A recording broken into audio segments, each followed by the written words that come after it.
doggies. I'm on the way from Teria, where we're currently living because we had to move again, to Stupa and Agnik. I'm just going to sort two dogs out, two of my clients who needed their doggies walked today, so that's what I'm doing. I'm going to do some shopping and some other errands. So yeah, it's a hot day today, and it's not cloudy in the sky at the moment. We've got another 4 days of heat waves, so it's been a kind of permanent thing since mid-June, really. There's been easier days, but in general, we've just had this month-long heat wave. So yeah, and then they're saying from the weekend coming, the temperatures are getting better, or back to normal, let's put it that way. So I'm looking forward to that. And yeah, and so, you know, just a kind of standard day. I've been really quiet on here because, again, we've just been waiting. It looks like things are finally getting finalised now, so it's like whoop whoop. But yeah, it's been a long time to wait, and it's been really odd to be in Seria, actually. It's been nice, but it's been odd. You know, it's kind of really, don't get me wrong, I love Seria, I think it's a beautiful place, but for us, it's just too far away from everything. Because I'm building the business, and, you know, I can't look after the dogs because they're miles away. So it's kind of, you know, a 3/4 hour trip, round trip, or, you know, just to get down and back to the compounds. It's just too much. So, you know, even though it's stunning here and the views are just absolutely mind-blowing every time, I'm just like, wow, this is just so mind-blowing.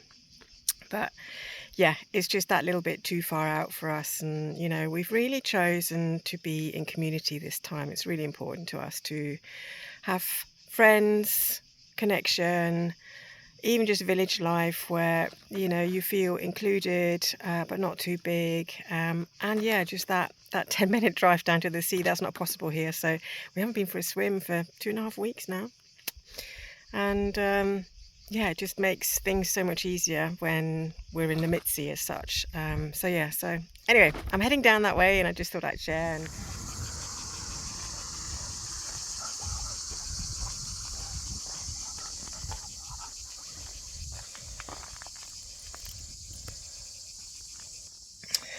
so this is one of my doggies. This is Mars.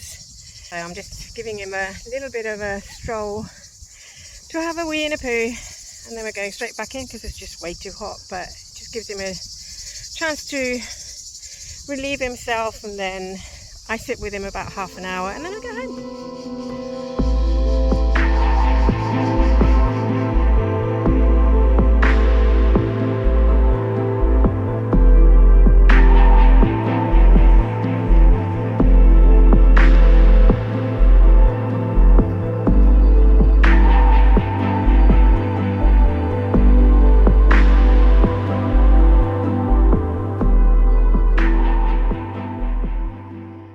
It's another really hot day today, so we're doing the best thing you can do on these days, and it's really refreshing when you do it in the morning. We're going to go swimming, so I'm going to go to Calami beach. It's my favourite beach in the area, together with Pantazi, but Calami is just so calm and so sandy, you don't need to wear anything on your feet. So that's where we're heading now, so, and I'll show you later what it looks like.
wow, there's stones, Symes. There's stones, that's new. So this is Calami Beach. It's the one beach that is kind of still quiet when everything else is really busy. So Funeas Beach, Delfini Beach, Pantazzi, they're all just super crowded now. But this one is usually okay. However, we found a change. This used to be really sandy and it's not anymore, so I'm really sad.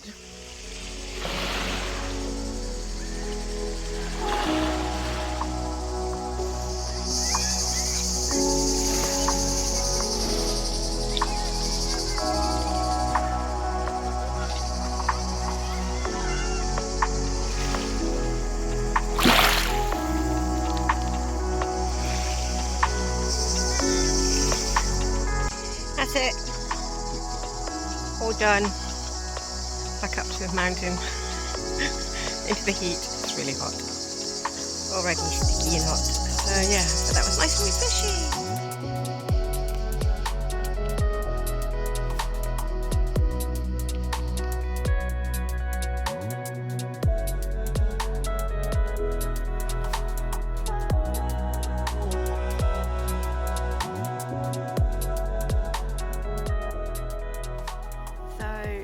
I'm going to be rambling for a while for this video because I just want to explain a few things. I'm not explain, just tell you what's been happening and kind of also where I've been with my life and, you know, all this stuff that's going on in the background, some dreams. So I just want to be really, I guess, up close and personal, authentic, vulnerable in some places, I guess. I'm going to be waffling a bit. So bear with me if you're not interested in that kind of thing, but almost just switch away. So it's all good. So, but first of all, explanation, why are we back in Seria?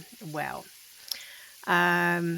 we had the rental for half a year in Nomitzi and it came to a close end of February. We then got a little extension till the end of March, but then we really had to move on or sign a new contract kind of thing. So we didn't want to get signed into a contract for another 6 months. So we decided to look around and hopefully the deal was going to be done soon, which it really looked like it was going to be. And we had a very kind offer from a friend who said, you can use my house in Piki for a couple of weeks until it's all done. We thought, great, you know, that's all we need, just a couple of weeks. So that was all good. Beautiful, beautiful house. Ever so grateful that we could move there because it was a real kind of rest point for us. Where we just kind of, you know, just went with the flow and it was all good. So anyway, we were very, very close to signing and then all of a sudden a massive problem occurred because the chapel that is on the grounds of the house that we're buying wasn't registered, neither to the church nor to the owners, other than it being in the deeds, but the notary wanted proof that it's not a church property. This was all for tax purposes, so you're just like, okay. So we had to go and chase and find out what the ownership was, and in the cadastre it actually said it is of unknown ownership, and we were then told you need to go to the church and ask them whether it's theirs. They have a ledger or a register where all their churches are registered. If not, then it is a private chapel and you can go ahead and it is yours. So that set us back 2.5 months. So in the end, bless our friend, she needed her house back, which we totally get. And then again, you know, some friends came up and said, well, you can have our house. We're going home for 3 months and they live abroad, you know, they live in Northern Europe or Central Europe actually, and said, you can stay in our house. You're there, safe there till the end of September. So we were like, okay, we'll do that. The house is in Seria. So they're very lovely people. We're very, very grateful. And yeah, so I'm actually in their little fruit orchard at the moment, watering their plants or their trees. So that is why we're back in Seria. So that's that explanation. So I'm really a bit at the loss of how to go further with the channel.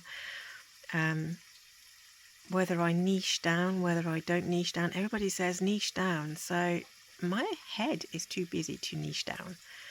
It's just not in my psyche. I just have so many plans and so many ideas, and I want to share so many things, because some of you are crafters, some of you are animal lovers, some of you are nature lovers, some of you watch us because we're in the Marnie.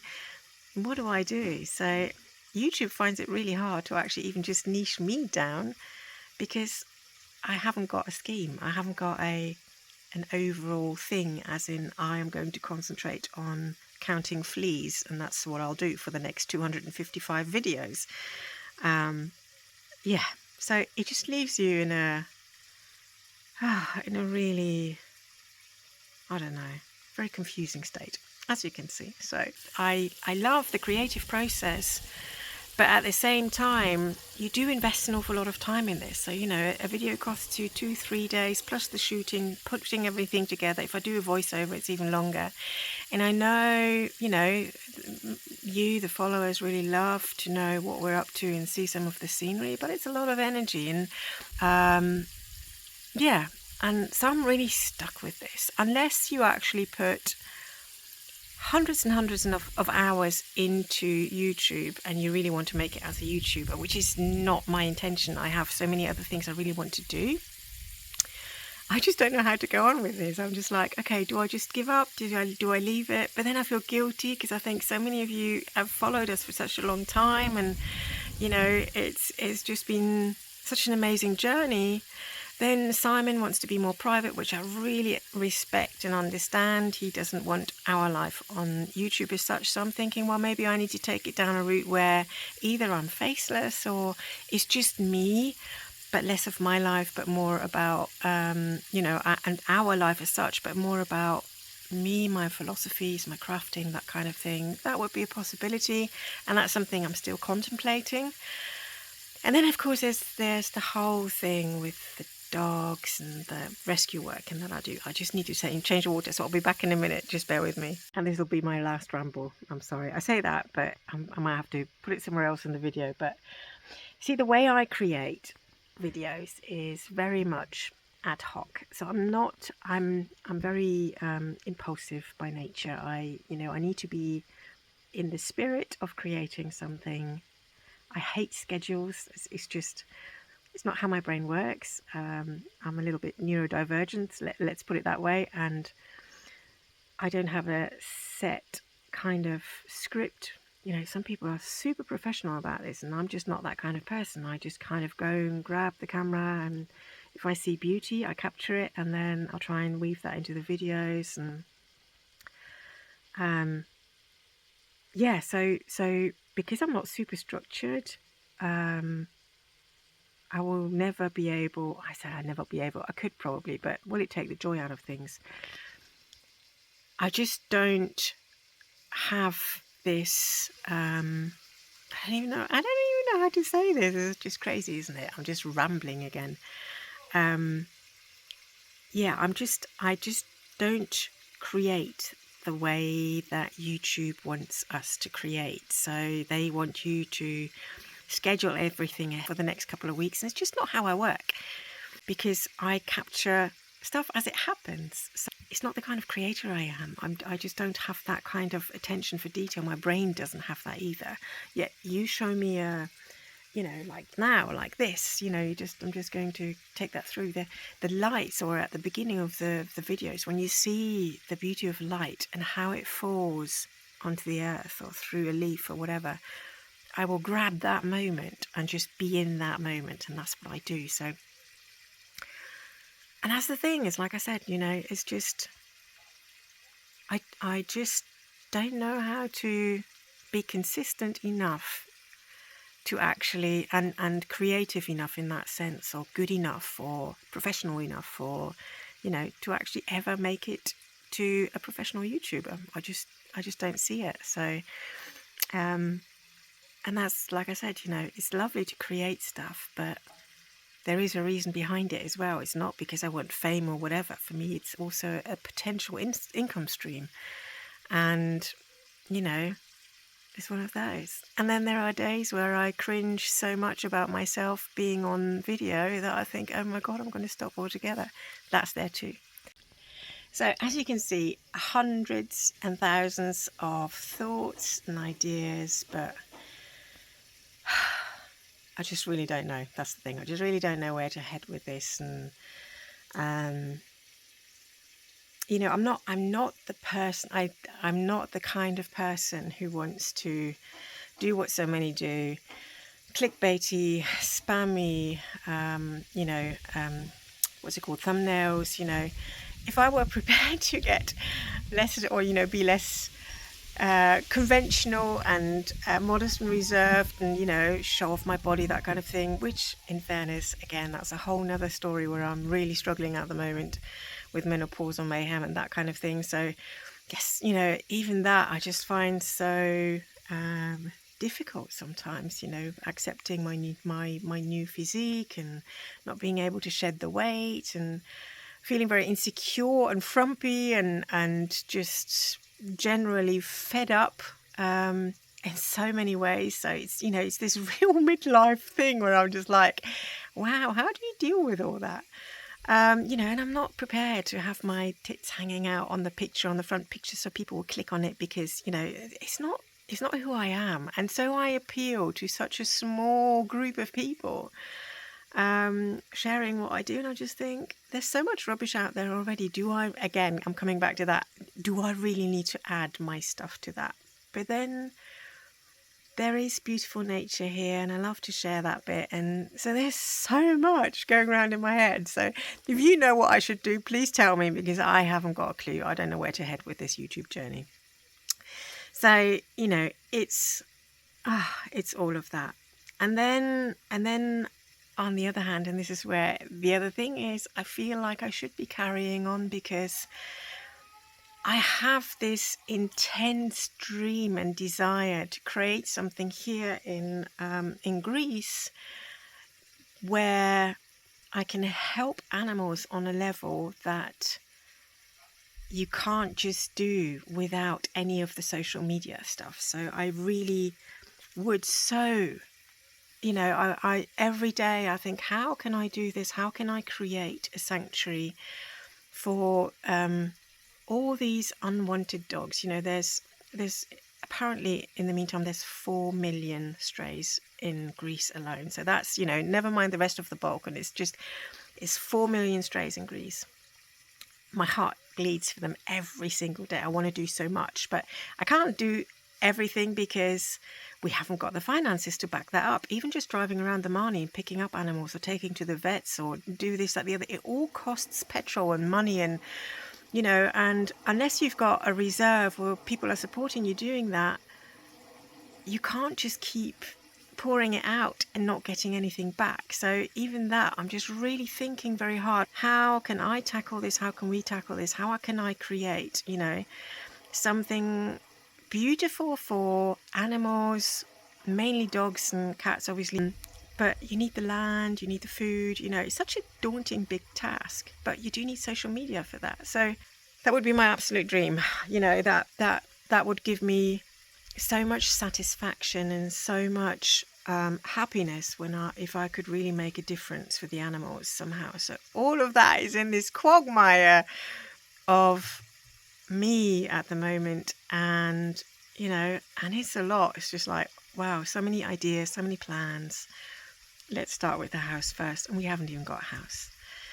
Soon, hopefully. But yeah, so this is where we are at the moment, and especially where I am at the moment. So this is me being raw and vulnerable with you, and just, you know, don't get me wrong, I'm not unhappy at all. I'm just very confused of, you know, how to tackle this and how to go further, mainly with the channel as well. So yeah, so we'll see. But I just wanted to give you that update and tell you why we're here, and yeah, all those things.